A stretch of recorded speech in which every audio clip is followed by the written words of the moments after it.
कैसे हैं आप सभी लोग। एक बार फिर से स्वागत है आपका हमारे YouTube channel study with Yogesh में। आज आपकी आरओ की डे 5 क्लास है, ठीक है। और एक चीज़ ध्यान से सुनना, कुछ चीज़ें होती हैं बच्चों, ठीक है। जैसे मैंने ये कहा कि एक जर्नी है ये प्रीलिम्स तक की, इसमें मैं आपको मेंस के लिए तो मैं गाइड कर दूंगा, लेकिन प्रीलिम्स में मैं आपको उत्तराखंड नहीं पढ़ाऊंगा। पहली चीज़ ध्यान रखना, वो क्यों नहीं पढ़ाऊंगा। लगभग 30 नंबर की उत्तराखंड आएगी आउट ऑफ 150। सारा उत्तराखंड प्लेलिस्ट में पढ़ा हुआ है, ठीक है। वो दोबारा उसी चीज़ को रिपीट कराऊँ, अनावश्यक फैक्ट आपके सामने रख दूँ, कुछ नहीं पढ़ना है। उत्तराखंड की प्लेलिस्ट बनी है, जिसने नहीं पढ़ा है जिला सीरीज वहाँ है, इंडिविजुअल टॉपिक सीरीज वहाँ है, उत्तराखंड की हिस्ट्री वहाँ पे है, उत्तराखंड के सरकारी आंकड़ों पे तथ्य वहाँ पे है, विंसर ईयरबुक वहाँ है, परीक्षा वाणी वहाँ है। जो भी देखना है आपको प्लेलिस्ट में जाके देख लीजिए, ठीक है। चाहे वो आप ईओ के एग्जाम के लिए देखें या चाहे आप आरओ के एग्जाम के लिए देखें, यानी कंप्लीट प्लेलिस्ट वहाँ पे बनी हुई है उत्तराखंड की, वो नहीं पढ़ाया जाएगा आपको, ठीक है। मैथ्स रीजनिंग आपसे मैंने कहा है कि डेली अपने स्तर से तैयार करते रहे। यहाँ मैं एक एक टाइप के क्वेश्चन इन क्लासेस में मैथ्स और रीजनिंग के करा दूंगा, ठीक है। वो हमारा एक सतत प्रक्रिया, वो चलते रहेगी आपके एग्जाम तक। दूसरी चीज, तो क्योंकि 50 नंबर, तो 50 और 30 कितना हो गया, लगभग कितना 80 मार्क्स। 80 मार्क्स तक का पोर्शन तो हट गए। रहा जीएस वाला पोर्शन, करंट अफेयर मैं करा ही रहा हूँ, तो 10 नंबर की करंट अफेयर का मतलब 90। अब बचता है 60 नंबर का पोर्शन, यानी 60 का पोर्शन। उसके अंदर आपका जीएस सम्मिलित होती है। जीएस के लिए क्योंकि मैंने पहले बहुत सारी वीडियोज आपको दी हुई हैं, पहले आपके नोट्स बने होंगे, बहुत है वो, ठीक है। मतलब काफ़ी अपने आप का काम करने वाले नोट्स। लेकिन जो एक ऐसी चीज़ क्योंकि जो एग्जाम में आ सकती है, उसको देखते हुए मैं आपके लिए फोल्डर लेके आया हूँ। ये आप तभी देखना जब आपने पहले की क्लासेस को सही से पढ़ा हुआ है। और ये वरना एक प्रकार का जुआ मान के चलिए, आप एक प्रकार का रिस्क मान के चलिए, सिर्फ और सिर्फ आप इसी फोल्डर के भरोसे बैठे। मैं यहाँ पे ये मान के चल रहा हूँ कि पुरानी चीजें आपकी तैयार हैं, तब मैं आपको करा रहा हूँ कि हाँ यहाँ से आ सकता है, ये आपको पूछ सकता है, ये आपको नहीं आ सकता। तो अब मैं यहाँ भारत छोड़ो आंदोलन, असहयोग आंदोलन, रॉलेट एक्ट, जलियांवाला बाग हत्याकांड, भारत की नदियां, भारत के डैम, भारत के, ये तो पढ़ाऊंगा नहीं। वो तो कॉमन सी बात है ना, वो आपको अपने स्तर से घर पे तैयार करना होगा। इसमें जो जो क्वेश्चन आ सकते हैं मैं आपको बताऊंगा, ठीक है। देखिए, एक हमेशा क्वेश्चन बच्चों अक्सर पूछा गया है, डब्ल्यूटीओ व कृषि से संबंधित उसके इश्यू, ठीक है। डब्ल्यूटीओ व कृषि छूट, कृषि छूट मतलब सब्सिडी, ठीक है। ये वाला जो इश्यू रहा है बहुत रहा है। मैं आपको इसमें सिंपल सी बात बता दूं, इसमें होता क्या है, पहले सुन लेना, ठीक है। कृषि छूट का मतलब एक प्रकार की सब्सिडी है। जो डब्ल्यूटीओ और जो विकसित राष्ट्र है, उनका ये कहना है, कोई भी राष्ट्र जो है अपने देश में जो कृषि वगैरह के क्षेत्र में है, किसान वगैरह है, इनको सब्सिडी ना दे या बहुत न्यूनतम मात्रा में दे, जो निर्धारित अपने आप में किया गया है उतना ही सब्सिडी दे, ठीक है। अब उनको ऐसा क्यों लगता है कि सब्सिडी नहीं देनी चाहिए, वो इसलिए कहते हैं, इससे बोलते हैं व्यापार विसंगतियां उत्पन्न हो जाएंगी। उनका ये मानना है कि वैश्विक स्तर पर जो व्यापार होता है, जो कृषि से संबंधित वस्तुओं का व्यापार होता है, उसमें ओपनली मतलब क्या होना चाहिए, एक प्रकार का कॉम्पिटिशन होना चाहिए एक देश का दूसरे देश के साथ। लेकिन ये कहते हैं कि सरकार अगर इंटरफेयर करेगी, सरकार अगर प्रोत्साहन करेगी अपने किसानों को, सरकार अगर उनको सब्सिडी देगी, छूट देगी, तो दूसरे देश के जो किसान हैं, क्योंकि वो नहीं देते हैं, मतलब बहुत कम देते हैं, वो ये कहेंगे कि यार हम नहीं दे रहे हैं, तुम सरकार इनके साथ व्यापार में छूट दे रही है, सब्सिडी दे रही है, तो कहीं ना कहीं हमारे देश के व्यापार को नुकसान होगा, क्योंकि सरकार उनके साथ खड़ी है।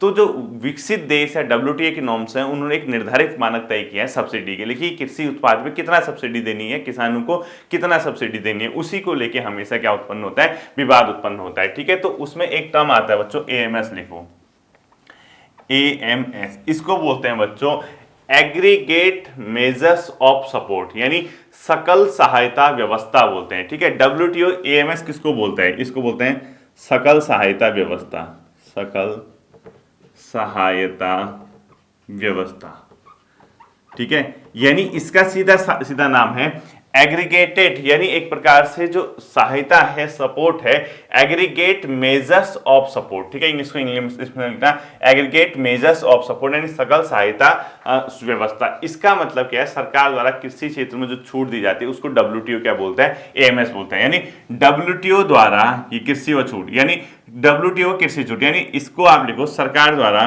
कृषि में दी जाने वाली छूट को डब्ल्यूटीओ द्वारा एएमएस कहा जाता है। सरकार द्वारा कृषि में छूट, किसी भी देश की सरकार द्वारा, ठीक है, कृषि में छूट, यानी छूट का मतलब सब्सिडी, को डब्ल्यूटीओ को वर्ल्ड ट्रेड ऑर्गेनाइजेशन, ठीक है, डब्ल्यूटीओ क्या बोलता है, डब्ल्यूटीओ द्वारा एएमएस कहा जाता है, द्वारा एएमएस, ठीक।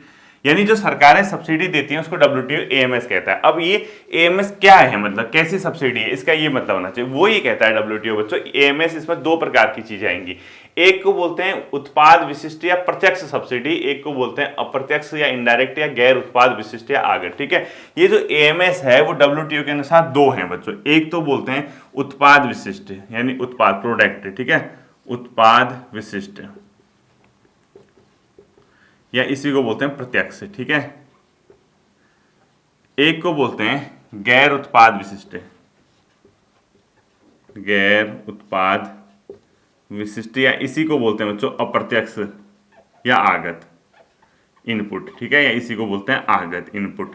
अब देखो, जैसे सरकार क्या करती है बच्चों, आपने सुना होगा इसका एग्जाम्पल MSP, न्यूनतम सपोर्ट प्राइस या मिनिमम सपोर्ट प्राइस। ठीक है, जैसे हमारे देश में कुछ खाद्यान्न फसल या कुछ फसल ऐसी होती है जिसमें सरकार पहले ही किसानों को गारंटी दे देती है कि भाई आपका जो ये प्रोडक्ट है या जो फसल है हम कम से कम इतने रुपए में खरीदेंगे ही खरीदेंगे अगर बाजार में आपका नहीं बिकेगा। यानी किसान को पहले ही भरोसा दिला दिया कि आप अपने जो उत्पाद है उसको तैयार कीजिए, खेती कीजिए, और इतना MSP न्यूनतम समर्थन मूल्य, मैंने आपको पढ़ाया है न्यूनतम समर्थन मूल्य क्या होता है, आप सब जानते हैं। हम आपको MSP देंगे, इसको हिंदी में बोलते हैं बच्चों न्यूनतम समर्थन मूल्य, इसको हिंदी में लिख लेना न्यूनतम समर्थन मूल्य। ठीक है, तो उत्पाद विशिष्ट जो प्रत्यक्ष जो AMS है यानी सब्सिडी, एक तो ये गैर उत्पाद विशिष्ट या अप्रत्यक्ष बोल दो, जैसे उर्वरक में सब्सिडी दे दी, फर्टिलाइजर दे दिया, सिंचाई सुविधाएं दे दी, बिजली दे दी, कृषिगत उपकरण दे दिए। ठीक है, इसके अंदर क्या क्या आएगा देखो, उर्वरक, ठीक है, सिंचाई से संबंधित ये सिंचाई की उन्होंने क्या कर दी, सब्सिडी दे दी। ठीक है,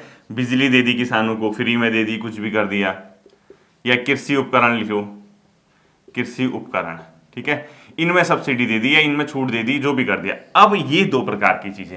अब ये WTO ने क्या कहा, ये टोटल क्या है अपने आप में, सब्सिडी है, बोला AMS है, एग्रीगेटेड मेजर्स ऑफ सपोर्ट। ठीक, ये किसने कहा, WTO ने कहा। उसने ये कहा इसे विश्व व्यापार में विसंगति आती है। यानी WTO कहता है जो सरकारें ये अपने किसानों को ये सहायता देती हैं ये और ये, उससे वर्ल्ड ट्रेड में यानी विश्व व्यापार में क्या आती है, विसंगतियां उत्पन्न होती है, WTO का कहना है। तो WTO ने क्या कहा, विकसित राष्ट्र और विकासशील राष्ट्र, उनको दोनों के लिए क्या कर दिया बच्चों, AMS की दर को तय कर दिया। ठीक है, यानी WTO ने क्या किया, देखो इससे, इसको लिखो, इसके नीचे लिखो, इससे WTO के अनुसार इससे विश्व व्यापार में विसंगति आती है। WTO के अनुसार विश्व व्यापार में विसंगति।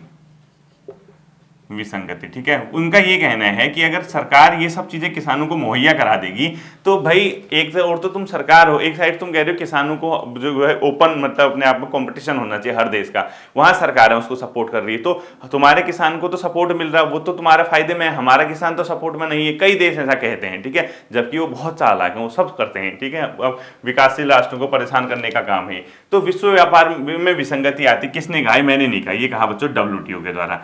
तो WTO ने क्या किया, तुरंत AMS का कॉन्सेप्ट जो है अपने आप में एग्रीगेटेड मेजर्स यूनिट, उसको WTO ने क्या किया, विकासशील राष्ट्र, विकसित राष्ट्र को एक निर्धारित मात्रा में सब्सिडी देने को कहा। बोला कि अगर आपको देना ही है, AMS देना है, वो कृषि GDP का सिर्फ और सिर्फ 10% तक होना चाहिए, और विकसित राष्ट्र जो होंगे वो सिर्फ और सिर्फ कृषि उत्पाद के यानी कृषि GDP का 5% तक देंगे। इसे तकनीकी रूप से व्हाइट बॉक्स सब्सिडी कहा जाता है। ठीक है, अब देखिए WTO ने तय किया, लिखो WTO ने AMS की दर, WTO ने AMS जो लिखा, ठीक है, AMS की दर तय की, दर क्या तय की, विकसित राष्ट्रों के लिए, विकासशील लिखो, विकासशील राष्ट्रों के लिए और विकसित राष्ट्रों के लिए तय की, डेवलप्ड और डेवलपिंग कंट्री। इनसे कहा आप कृषि GDP का, कृषि में जितनी भी आपका उत्पादन हो रहा GDP का 10% तक AMS दे सकते हो। 10% लिखा, 100% मत पढ़ देना इसको। और विकसित राष्ट्रों से कहा कृषि GDP का 5% तक। यानी अगर आपके देश में 100 रुपए का कृषि GDP है तो आप सिर्फ और सिर्फ 10% किसानों को क्या कर सकते हो, छूट दे सकते हो। किसने कहा, WTO ने। किससे, विकासशील राष्ट्रों के द्वारा। तो कभी अगर ये पूछेगा WTO द्वारा जो सब्सिडी है विकसित राष्ट्रों के लिए कितनी और विकासशील राष्ट्रों के लिए कृषि क्षेत्र में कितनी रखी गई है AMS, वो 10% एंड 5% है। ठीक है, ध्यान रखना, कृषि GDP का 10% ये इन लोगों ने रख दिया। अब इसी को बोलते हैं तकनीकी रूप से, लिखो इसे तकनीकी रूप से व्हाइट बॉक्स सब्सिडी कहते हैं। व्हाइट बॉक्स सब्सिडी कहते हैं, ठीक है। इसको व्हाइट बॉक्स सब्सिडी कहते हैं तकनीकी रूप से। अब ध्यान रखना व्हाइट बॉक्स सब्सिडी क्या है। डब्ल्यूटीओ से संबंधित व्हाइट बॉक्स सब्सिडी यानी डब्ल्यूटीओ ने जो निर्धारण किया है, विकसित राष्ट्रों के लिए कहा कि आप 5% कृषि जीडीपी का सब्सिडी दोगे, विकासशील से कहा आप 10% तक दे सकते हो, इन्हीं को तकनीकी रूप से व्हाइट बॉक्स सब्सिडी कहते हैं। अब बॉक्स का क्या मतलब है, पेपर में क्वेश्चन पूछता है, तो ध्यान रखना बच्चों, डब्ल्यूटीओ एक शब्द यूज करता है पेटियां, पेटियां यानी इसको बोलते हैं बॉक्स, ठीक है। डब्ल्यूटीओ की शब्दावली में कृषि सब्सिडी को क्या बोलते हैं, पेटियां बोलते हैं। बॉक्स से लिखो, डब्ल्यूटीओ बोलता है, इसको लिखो डब्ल्यूटीओ की शब्दावली में, डब्ल्यूटीओ की शब्दावली में कृषि सब्सिडी को पेटियां बोलते हैं। कृषि सब्सिडी, सब्सिडी का मतलब सीधे प्रकार से छूट, ठीक है। अब आपको क्या सर सब्सिडी क्या होता है ये समझ नहीं आ रहा। सब्सिडी बच्चों राज्य के द्वारा, राज्य का मतलब सरकार के द्वारा अपने नागरिकों को दिया जाने वाला एक तरफा लाभ है। सब्सिडी कुछ थोड़ा है, सरकार द्वारा अपने नागरिकों को दिया जाने वाला एक तरफा लाभ है, जिसके बदले सरकार अपने नागरिकों से किसी और चीज की उम्मीद नहीं करती है। अर्थात आपको सब्सिडी दे दी सरकार ने, छूट दे दी, पैसा दे दिया, कुछ भी कर दिया, आपसे रिटर्न तो नहीं मांग रही ना। सब्सिडी उसी को बोलते हैं, नागरिकों को दिया जाने वाला एक तरफा लाभ है। तो डब्ल्यूटीओ इस लाभ जो की शब्दावली में इस कृषि सब्सिडी को पेटियां बोलते हैं, और उसने इसको 3 भागों में बांटा गया है, ठीक है। अब देखना ज़्यादा परेशान होने की जरूरत नहीं है। जैसे 1 अक्टूबर या 2 अक्टूबर, अभी 3 अक्टूबर के आसपास से मान के चले, उसके बाद मैं आपको डेली घर का टारगेट देना शुरू कर दूंगा, ठीक। हमारे पास लगभग 75 की डेज के आसपास बचते हैं, तो अगर आप 75 डेज को ढंग से तैयार करें तो आपका काम बन जाएगा। अब बच्चों खुद सोचो, मैं हर टॉपिक यहाँ पढ़ा के टाइम बर्बाद क्यों करूंगा आपका, मतलब मैं एक एक चीज फालतू का पढ़ा दूं जो आपका ऑलरेडी आपको पता है। अब जैसे ये वाला टॉपिक है, ये एक बार पहले भी क्वेश्चन पूछा है यूकेपीएससी ने, ये वहां बेहोश हो जाते हैं, मतलब उनको सुना ही नहीं होता। तो ऐसे टेक्निकल चीजें, मतलब भले ही मैं तो ये मान रहा ना कि हमारा उद्देश्य प्रीलिम्स से निकालना नहीं है, जो आप पढ़ रहे हैं, आप जो तैयारी कर रहे हैं, मेरा सिर्फ उद्देश्य प्रीलिम्स से निकाल के काम बनाना नहीं है। हमें एक लंबी लड़ाई लड़नी है मेन से, जहां 200 नंबर का जीएस है, वहां तो आपके ये क्वेश्चन आपके सामने दिखेंगे, वहां क्या करोगे। तो तैयारी ऐसी करनी है कि अंतिम स्टेज तक हमें लेके जाना है, आपको वहां तक आपको पहुंचाना है और अंतिम रूप से आपका चयन करवाना मेरा टारगेट है। और जो बेसिक चीजें हैं, जो हल्की चीजें, वो तो आप घर पे खुद तैयार करते ही है ना, वो मैं आपको बता दूंगा कि आज आप ये टॉपिक पढ़ना, आज ये टॉपिक पढ़ना, आज ये टॉपिक पढ़ना, तो उससे आपकी जर्नी अच्छी चलेगी, घर पे टाइम अच्छा कटेगा आपका, ठीक है। देखना, तो डब्ल्यूटीओ की शब्दावली में कृषि सब्सिडी को क्या बोलते हैं, बॉक्सेस बोलते हैं, पेटियां बोलते हैं, और 3 पेटियां डब्ल्यूटीओ ने निर्धारित की हैं बच्चों, ठीक है। एक को बोलते हैं हरित पेटी, ग्रीन बॉक्स, ठीक है, यानी इसको क्या बोलते हैं, ग्रीन बॉक्स। दूसरे को बोलते हैं पीली पेटी, पीली पेटी को येलो बॉक्स मत करना है, ठीक है, उसको बोलते हैं अंबर बॉक्स, एम्बर बॉक्स, ठीक है। तो सेकंड लिखो पीली पेटी, पीली पेटी। तीसरे को बोलते हैं बच्चों लाल पेटी, ठीक है। एक और आता है आजकल, वो बहुत इंपॉर्टेंट नहीं है, लाल पेटी, ठीक है। ये हरित पेटी होगी, green box, green box subsidy, ठीक है। ये अंबर बॉक्स सब्सिडी और रेड बॉक्स सब्सिडी, ठीक है, रेड। अब देखना है, डब्ल्यूटीओ ने 3 प्रकार की सब्सिडी का निर्धारण किया। हरित पेटी की जो सब्सिडी होगी बच्चों, जो देश देते हैं, उसको स्वीकृति है, उसमें कोई प्रॉब्लम नहीं है। डब्ल्यूटीओ कहता है आप ग्रीन बॉक्स सब्सिडी दे दो, हमें कोई दिक्कत नहीं। क्वेश्चन यूकेपीएससी ने क्या पूछा था जानते हैं, निम्नलिखित में से विश्व व्यापार संगठन का किस सब्सिडी को लेकर, किसके लेकर लगातार क्या रहा है, उसको कम करने का वैश्विक देशों से दबाव रहा है, या उसको समाप्त करने का दबाव रहा है। तो हरित पेटी तो ऑलरेडी स्वीकृत है, इसमें क्या आता है मैं बताऊंगा, ठीक है। पीली पेटी बच्चों, इसको बोला गया है डब्ल्यूटीओ की, आप इसको धीरे धीरे कम करो, इस सब्सिडी को, यानी इसको कम किया जाना चाहिए, इसको धीमा किया जाना चाहिए, आप खत्म मत करो, कहता हूं इसको धीमा ऑब्लिक कम किया जाना चाहिए, इस सब्सिडी को, ठीक है, कम किया जाना चाहिए, इस वाली सब्सिडी को बोलते हैं कि छूट दो, लेकिन इसमें क्या क्या आएंगे मैं बताता हूं, ठीक है। और रेड बॉक्स जो है बच्चों, वो तो स्वीकृति नहीं है, लाल बॉक्स जो है वो पूर्णतः अस्वीकृत है। लाल पेटी जो है, इसके अंदर जो चीजें सम्मिलित होंगी, इसको डब्ल्यूटीओ ने पूर्णतः अस्वीकृत कर दिया, बोला नहीं, इसको नहीं दोगे, ठीक है, अस्वीकृत कर दिया। अब आपके ऐसे समझ नहीं आएगा जब तक इसको पढ़ोगे नहीं, ठीक। तो इसको हम एक एक करके हल्का फुल्का देखते हैं। सबसे पहले बच्चों आप देखना, जो ग्रीन पेटी है, ग्रीन पेटी वाले हरित पेटी है, इस सब्सिडी को तो ऑलरेडी स्वीकार किया गया है। इसमें ऐसी सब्सिडी जो व्यापार में अप्रत्यक्ष या शून्य विसंगति लाए, इसमें कोई मूल्य सहायता नहीं होती, यानी आपने सब्सिडी दी, ठीक है। देखो मैं आपको बताता हूं, अब देखो सबसे पहले हम ग्रीन पेटी वाला देखते हैं, हरित पेटी, ठीक है। इसका इसका मतलब क्या है? इससे व्यापार में कोई विसंगति उत्पन्न नहीं होगी, यानी किसानों को आपने प्रत्यक्ष कोई लाभ नहीं दिया है। आप देखो, आपने कहा यार गेहूं की पैदावार कैसे अच्छी हो सकती है, इसके लिए हमें अनुसंधान करना चाहिए, रिसर्च करना चाहिए। किसने कहा? गवर्नमेंट ने कहा अनुसंधान करना चाहिए। ठीक है भाई, अनुसंधान करो। अब किसानों को क्या हो रहा है भाई, अभी किसान तो अपना खेती कर रहा है, उस टाइम तो उसका कोई मूल्य नहीं, अनुसंधान में सरकार ने पैसा दे दिया भाई कि गेहूं की बेहतर पैदावार के लिए रिसर्च करेंगे और एग्रीकल्चर से संबंधित जो चीजें होती है उसको इतने का बजट दे दिया, यानी स्वीकृत कर दिया पैसा। बोलो आप अनुसंधान करो, हम थोड़ा छूट दे देंगे आपको और पैसा दे देंगे अनुसंधान के लिए। तो किसानों को उस समय तो कोई लाभ नहीं हो रहा, किसानों को कुछ मिल रहा नहीं, मिल रहा। तो है तो एक प्रकार की सब्सिडी, लेकिन वो डायरेक्ट लाभ नहीं किसानों को। अर्थात ऐसे जो ग्रीन बॉक्स सब्सिडी होगी, हरित पेटी सब्सिडी होगी, इसके अंदर बच्चों ऐसी सब्सिडी को रखा जाएगा जो व्यापार में मतलब जो व्यापार में अल्प में बहुत कम मात्रा में या शून्य विसंगति लाए, यानी बहुत कम विसंगति उत्पन्न हो और इसका कोई मूल्य सहायता नहीं होता है। ठीक है, लिखो ऐसी सब्सिडी में, पूरा लिखना है, ऐसी सब्सिडी में व्यापार में अल्प ऑब्लिक शून्य विसंगति, कोई प्रॉब्लम नहीं। ठीक है, शून्य विसंगति, क्योंकि किसान अपना काम कर रहा है, आपने रिसर्च के लिए पैसा दे दिया, किसी के लिए दे दिया, उससे कोई दिक्कत नहीं। ठीक है, अर्थात इसका कोई मूल्य नहीं होता बच्चों, इसमें नीचे लिखो कोई मूल्य सहायता नहीं होती, यानी कोई पैसा नहीं देगा सरकार किसानों को कि भाई तुम्हें इसके लिए हम इतना दे रहे हैं, कोई एमएसपी दे, कोई मूल्य सहायता नहीं। मूल्य सहायता नहीं होती है तो किसान अपने उत्पाद करे, बेचे, कोई दिक्कत नहीं किसी को। ठीक है, कोई मूल्य सहायता नहीं है, व्यापार विसंगति नहीं है, कोई मूल्य सहायता नहीं है। तो इस प्रकार की सब्सिडी को ग्रीन बॉक्स सब्सिडी बोलते हैं। ठीक है, इसमें क्या आता है बच्चों? सभी सरकारी व्यय व किसानों हेतु सभी प्रत्यक्ष आय सहायता कार्यक्रम जो उत्पादन व मूल्यों के वर्तमान स्तर से संबंधित नहीं है, यानी सरकार के कृषि क्षेत्र में सभी व्यय जो किसानों के वर्तमान जो उनका काम अभी खेती बाड़ी चल रही उसको कोई उस पर फर्क नहीं पड़ने वाला, कोई उसमें चेंजेस नहीं आने वाले, तो ऐसी सब्सिडी को बोलते हैं ग्रीन बॉक्स सब्सिडी, यानी ये अलाउ है। इस सब्सिडी में डब्ल्यूटीओ को कोई ऐतराज नहीं है। तो इसमें ब्रैकेट में लिखो सभी सरकारी व्यय, पूरा लिख लेना इसमें। ठीक है, ब्रैकेट में लिखो सभी सरकारी व्यय, पूरा लिखना, सभी सरकारी व्यय व किसानों हेतु सभी प्रत्यक्ष सहायता कार्यक्रम, सभी सरकारी व्यय व किसानों हेतु सभी प्रत्यक्ष सहायता क्रम जो उत्पादन व मूल्यों के वर्तमान स्तर से संबंधित नहीं है। ठीक है, उत्पादन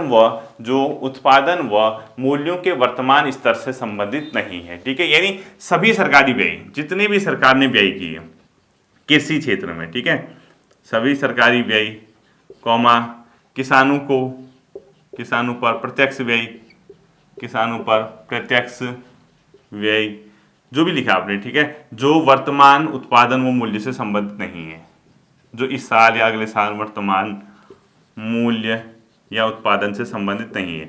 अब सरकार रिसर्च कर रही है, कुछ कर रही है, उससे क्या मतलब? मूल्य उत्पादन से संबंधित नहीं है। ठीक है, से संबंधित नहीं है, तो इसको बोलते हैं बच्चों ग्रीन बॉक्स सब्सिडी। तो अगर क्वेश्चन पूछता है क्या डब्ल्यूटीओ ग्रीन बॉक्स सब्सिडी का विरोध करता है? बिल्कुल नहीं, ग्रीन बॉक्स सब्सिडी तो अलाउ है, वो कहता है कि आप करो, लेकिन रेट चेंज नहीं होनी चाहिए, कृषिगत डायरेक्ट आप उसको लाभ नहीं दोगे। ठीक है, इसमें बच्चों एग्जाम्पल क्या आएगा? जैसे उन्होंने दिया खाद्यान्न का लोक भंडारण, यानी आपने क्या किया, आपने बहुत ज्यादा आपके वहां प्रोडक्शन हो गया खाद्यान्न का, अब उसको भंडार करना है, कहाँ रखोगे? स्टोरेज। तो सरकार ने स्टोरेज बना दिए, तो क्या फर्क पड़ रहा है भाई उससे किसानों को?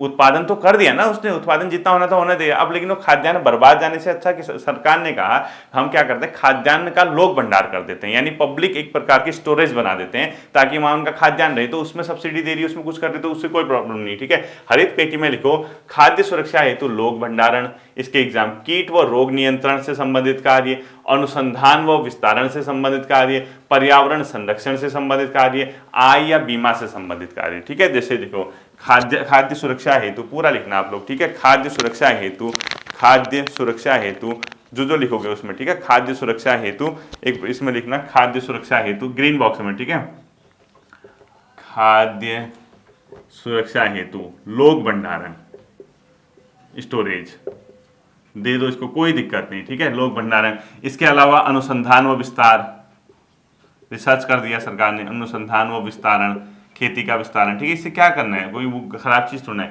कीटनाशक, यानी कीट व जो मतलब जो कीटनाशक वगैरह सरकार देती है, इसमें एक लिखो कीट व रोग नियंत्रण से संबंधित कार्य, कीट व रोग नियंत्रण खेती में, ठीक है, फसलों में नियंत्रण कार्य, पर्यावरण संरक्षण कार्य, कृषि से पर्यावरण को नुकसान न हो, ठीक है, संरक्षण कार्य, लेकिन इससे उत्पादन थोड़ा चेंज हो रहा है। इसके अलावा आय बीमा, इनकम का इंश्योरेंस करा दिया उसकी, जो भी है, ठीक है, इससे कोई फर्क नहीं पड़ता है। तो कहती है ये WTO कहता है आदि कर दो, WTO कहता है ठीक है भाई ग्रीन बॉक्स सब्सिडी आप दे दो, हमें कोई फर्क नहीं पड़ता है।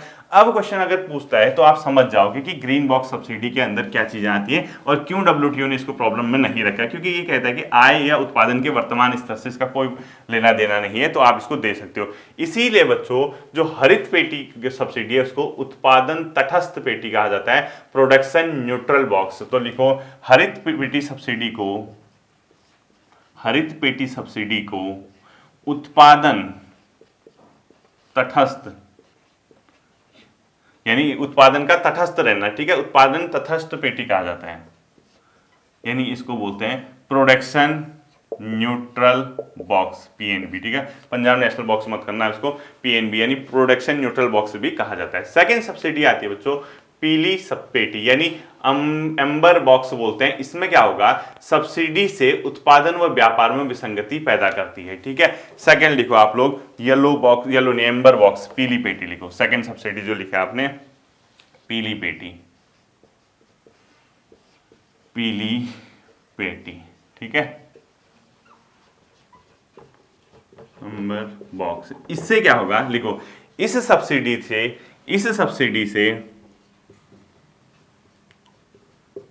सब्सिडी से उत्पादन व व्यापार में, मैं नहीं कह रहा WTO कहता है, ठीक है, व्यापार में विसंगति।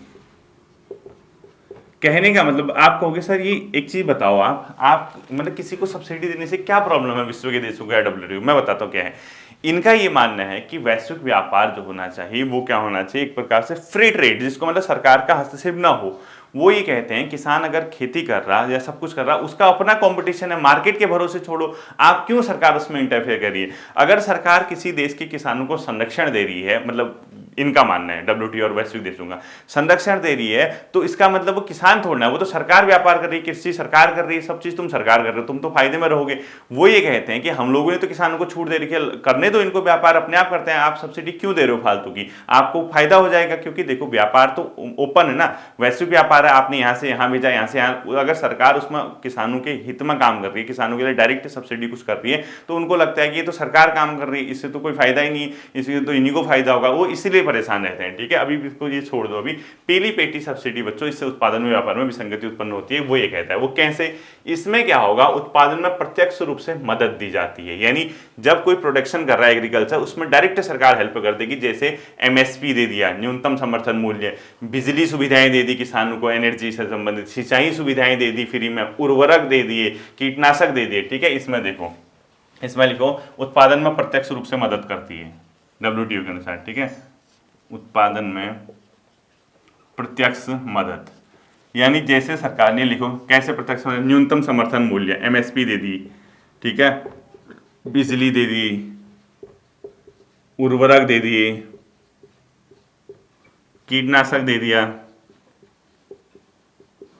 क्या क्या हो गया इसमें, MSP है, बिजली है, उर्वरक है, कीटनाशक है, इसके अलावा सरकार ने कोई और चीज दे दी जिससे किसानों को डायरेक्ट फायदा होता है बच्चों, ये सब, ठीक है, सिंचाई लिख दो, इसके अलावा एक, ये सब के सब क्या है बच्चों प्रत्यक्ष, तो इसी का विरोध करता है। वो कहता है ये एम्बर बॉक्स सब्सिडी जो है इसको हटानी चाहिए, और इसके लिए हालांकि उसने दर रखी है, उसने क्या कहा, मैंने अभी बताया ना इसको, इसी के लिए इसमें एम्बर बॉक्स सब्सिडी विकसित देश कितना करेंगे, टोटल 5% ऑफ एग्रीकल्चरल GDP, यानी कृषि क्षेत्र का 5%, ठीक है, एग्रीकल्चर, और विकासशील देशों को इसने कितनी रखी है, आप टोटल 10% तक कर सकते हो, ये इसी का है, ऑफ एग्रीकल्चरल GDP, ठीक है, ये इसने तय कर रखा है इन सब सब्सिडी में, जितने आपकी इतने तक ही दोगे। तो इसी को क्या करता है, धीरे धीरे कम करने की बात करता है, WTO ने इसी के लिए किया है, जो मैंने अभी पढ़ा है, ठीक है।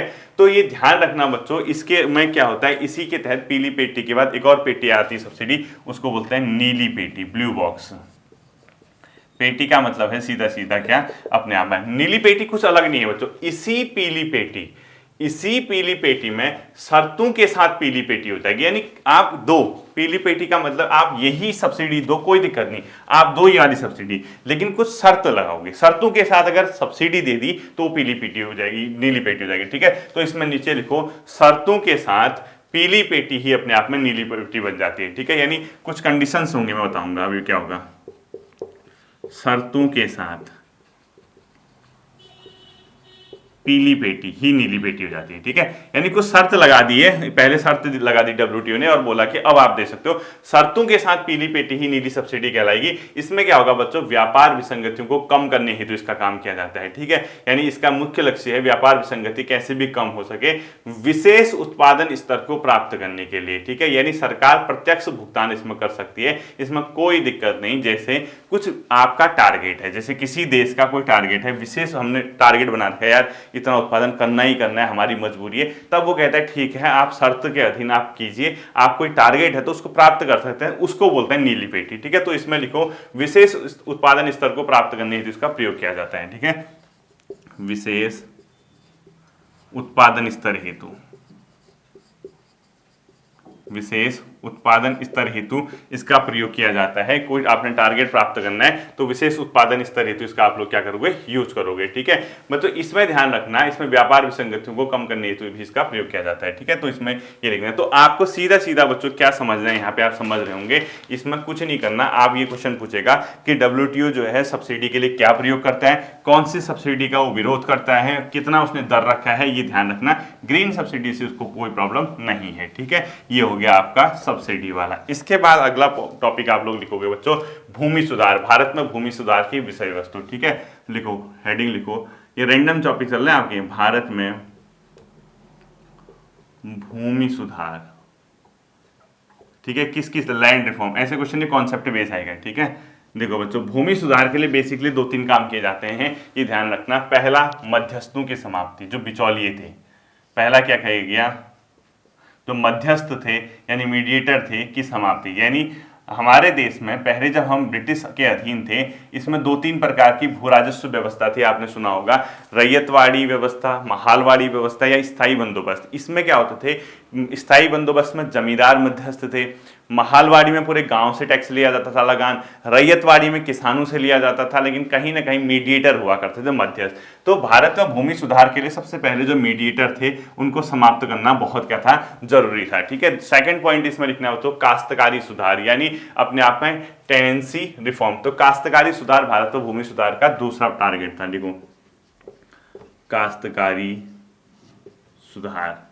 ठीक है, इस काश्तकारी सुधार में 3 पॉइंट आते हैं, ध्यान रखना इन चीजों को। ठीक है, इन 3 पॉइंट में क्या क्या आएगा, एक तो लगान का नियमन, आप जो लगान है, टैक्स ले रहे हो, उसका रूल होना चाहिए। ठीक है, लगान का, ऐसा नहीं कि कितनी भी मर्जी से आप किसानों से ले रहे हो, उसके बाद जो काश्तकार है उससे ले रहे हो, इसका रेगुलेशन होना चाहिए। दूसरा, बटाईदारों के हितों की रक्षा, बटाईदारों को भी कोई ना कोई जो बटाईदार होते हैं जो आपके खेत पर काम कर रहे हैं। ठीक है, देखो, बटाईदारों के हितों की रक्षा करना है और काश्तकारों के स्वामित्व का अधिकार। ठीक है, लिखो, बटाईदारों के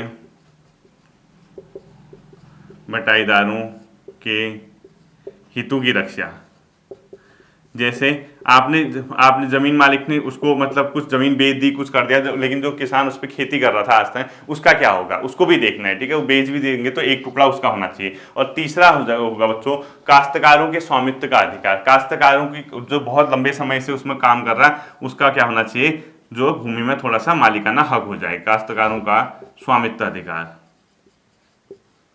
स्वामित्व अधिकार। ठीक है, ये हमने क्या किया, भारत में भूमि सुधार के लिए अपने उठाए गए स्टेप है। ठीक है, ये फैक्ट ही ऐसे ही क्वेश्चन आएगा, ध्यान रखना। तीसरा बच्चों, कृषि का पुनर्गठन करना था, यानी एग्रीकल्चर का पुनर्गठन। इसके अंदर 3 स्टेप हटाए हमने, कृषि का पुनर्गठन लिखो। इसके अंदर हमने 3 चीजें की, ध्यान रखना। पहला, हमने जब कृषि का पुनर्गठन किया, हमने क्या किया बच्चों, भूमि का पुनर्वितरण किया। आजादी के बाद लैंड को हमने दोबारा डिस्ट्रीब्यूट करने की कोशिश की। ठीक है, भूमि का पुनर्वितरण,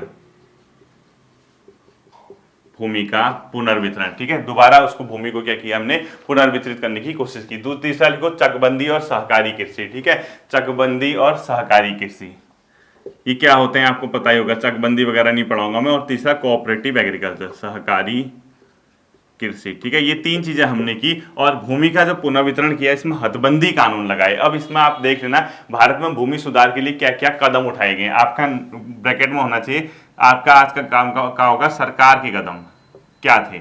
भूमि सुधार है तो सरकार के कदम क्या हैं, इस टॉपिक को आज आप तैयार करोगे, फैक्ट है। ठीक है, अब इसके बाद लिखो लास्ट मैथ्स वाला पोर्शन, चुनाव पे आधारित प्रश्न लिखिए। पे आधारित प्रश्न है, ठीक है। तो अब देखो बच्चों, मैथ्स भी देखनी है क्योंकि सबसे बड़ा जो पोर्शन है, अब जिसकी मैथ्स रीजनिंग स्ट्रांग है वो यहाँ से वीडियो छोड़ सकता है, ठीक है, क्योंकि खाली टाइम पास करना भी नहीं है, अपना घर पे तैयारी करना। तो अगला टाइप लिखो। अब टाइप कौन सा है मुझे नहीं पता है, ठीक है। टाइप लिखो, जो भी मैंने जितने टाइप कर रखे हैं लिखो। चुनाव से संबंधित प्रश्न है, चुनाव से संबंधित, ठीक है, चुनाव से संबंधित प्रश्न। अब क्या होगा, यहां से बच्चों क्वेश्चन क्या आएगा मैं बताता हूं, ठीक। एक उम्मीदवार को, जैसे 2-3 उम्मीदवार उठे, एक उम्मीदवार को किसी चुनाव में इतने परसेंट वोट मिले और इतने वोटों से जीत गया, ऐसा कुछ क्वेश्चन। मतलब इतने परसेंट वोट मिले और इतने वोटों से जीत गया, तो हारे हुए उम्मीदवार को कितने मिलेंगे, या ऐसा पूछेगा। या पूछेगा एक उम्मीदवार अपने जो दूसरा कैंडिडेट है उसके कंपेयर में इतने मतों से जीत गया, जबकि उसको इतने परसेंट वोट मिले, तो कुल कितने वोट पड़े, कुछ ऐसे क्वेश्चन आएंगे, ठीक है। कुछ नहीं करना है, कैसा क्वेश्चन बताना है, इसमें सीधे सीधे हम क्या करेंगे, कुल वोट मान लेंगे, कुल कितने वोट पड़े, ठीक है। कुल कितने, 3 चीज निकालनी है, कुल कितने वोट पड़े, विजयी उम्मीदवार को कितने पड़े, ये दिया होगा, ये निकालना होगा, ठीक है। विजय को कितने, हारने वाले को कितने मिले, ये 3 चीजें, और अंतर कितना था, बस यही 4 चीजें चाहिए, हमें कुछ नहीं करना है। ये 4 चीजें क्वेश्चन में देगा तो हमारा क्वेश्चन बन जाएगा, ठीक है। तो एक साइड में लिख लेना आपको, कुल कितनी, ये चीज चाहिए हमें, मतलब इस टाइप के क्वेश्चन में, ठीक है। तो पहला क्वेश्चन आपने लिखो, क्वेश्चन कैसे लिखा रखा है, देखो। चुनाव में, पूरा लिखना, चुनाव में एक उम्मीदवार को 35% वोट मिले और दूसरे उम्मीदवार से वो 50 वोट के अंतर से पराजित हो गया, ठीक है। लिखो, चुनाव में एक उम्मीदवार को, पूरा लिखना, चुनाव में एक उम्मीदवार को 35% मत मिले, 35% मत मिले, ठीक है, और वह दूसरे उम्मीदवार से 450 वोट के अंतर से पराजित हो गया, 450 के अंतर से पराजित हो गया, ठीक है, हारा। तो क्वेश्चन क्या पूछता है उसके बाद, वोटों की कुल संख्या कितनी थी, कितने वोट पड़े, पूरा लिखो, वोटों की कुल संख्या, ऐसा कुछ क्वेश्चन आएगा। मैंने क्या कहा, मैंने कहा आपसे 3 चीज देखो, ये 3 आप पहले इस टाइप के क्वेश्चन में ये लिख लेना, कुल, विजय, हारने, अंतर। अब देखो क्या पूछ रहा, वोटों की कुल संख्या, ये तो हमने निकालना है, ये हमारा आंसर होगा, ठीक है, ये निकालना है।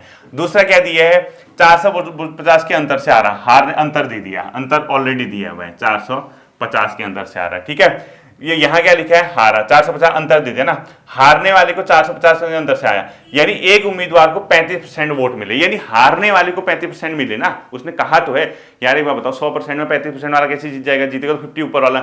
वो क्या कह रहा, अंतर 450 है और हारने वाले को, एक उम्मीदवार को 35% वोट मिले और 450 के अंतर से हार गया, यानी हारने वाले को 35 मिले ना, तो हारने वाले का भी दिया है 35%, यही तो दिया है ना, ऐसे ही तो क्वेश्चन करना है। तो अब क्या मिला है, एक ही चीज, ये क्वेश्चन हमारा आंसर होगा, ये हमें पता नहीं है, ये निकाल देते हैं। एक बार बताओ बच्चों, टोटल 100% वोट पड़ा होगा, जितना भी 100% पड़ा ना, हारने वाले को कितना परसेंट पड़ा, आप खुद बताओ, 35।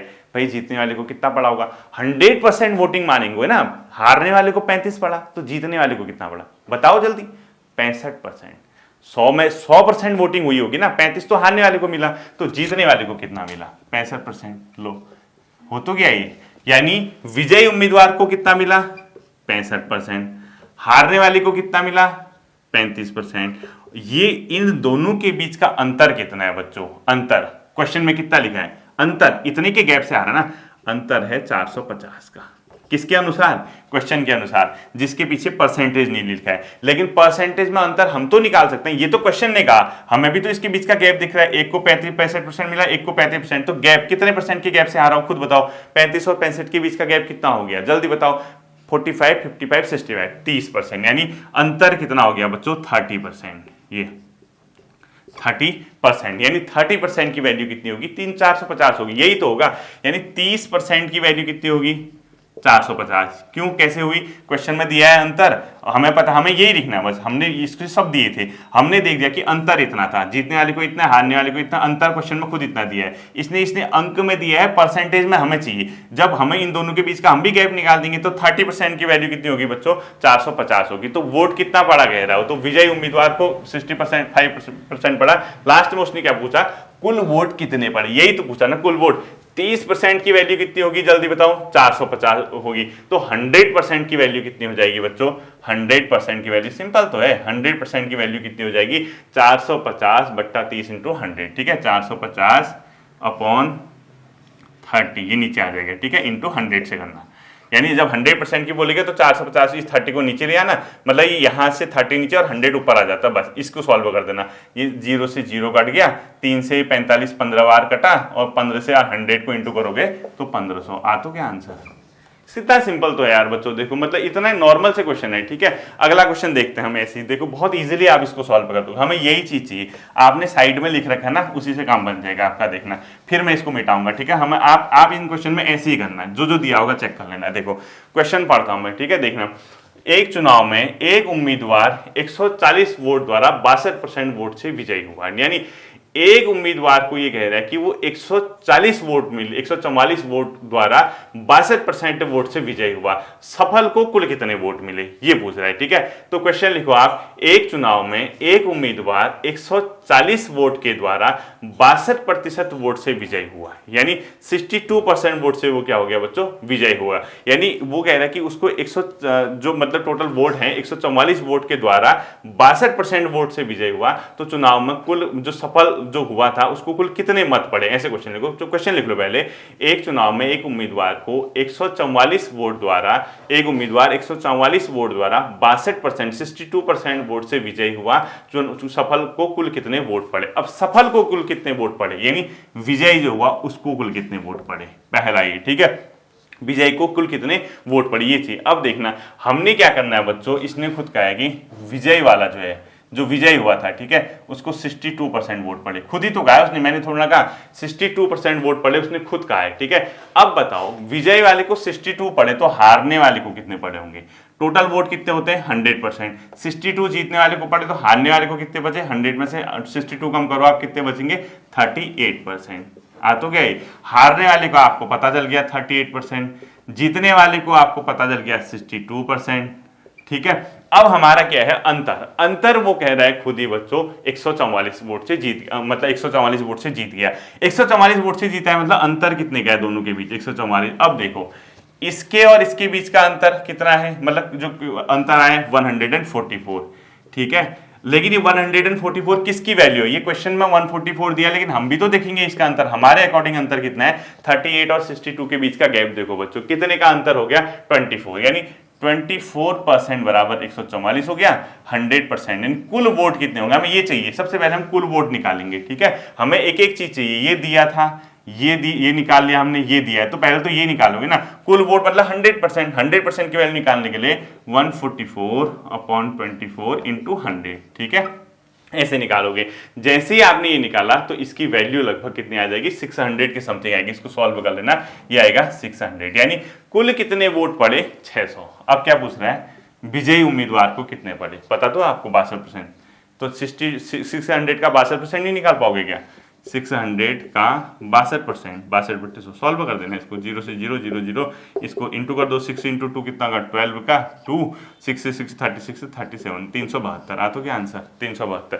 और कहता हारने वाले को कितने पड़े, तो निकाल देते आप, कुल वोट निकाल के आपने उसका 38%, यानी इसका 38%, जैसा भी क्वेश्चन पूछता है। तो सिंपल सा है बच्चों, इन क्वेश्चन को कुछ नहीं करना, इसमें टेंशन लेने की जरूरत है ही नहीं, ठीक है। ये क्वेश्चन आपके सारे के सारे बन जाएंगे, आपको इसमें कुछ नहीं करना। आपको जब चुनाव वाला क्वेश्चन आएगा, एक शब्द लिखना कुल, विजयी को कितना, हारने वाले को कितना, और अंतर कितना, ये शब्द लिखना। और क्वेश्चन में देखना क्या क्या लिखा है, सबसे पहले देखना अंतर दिया होगा तो आप विजय वाले का निकालोगे तो हारने वाले को खुद पता चलेगा, अंतर की वैल्यू उतनी लिख देना और टोटल वोट 100% बराबर कर देना। जो भी इनमें से पूछे वो निकाल देना है, ठीक है। होपफुली ये क्वेश्चन एक दो क्वेश्चन आप प्रैक्टिस करोगे तो आप इस पर काम कर जाओगे सही तरीके से, ठीक। आप इसको रिवाइज कर लेना, सही तरीके से चेक कर लेना। हम लोग इसकी अगली क्लास कल देखेंगे, फिर मिलता है अगले सेशन पर, अपना ध्यान रखिएगा। Thank you.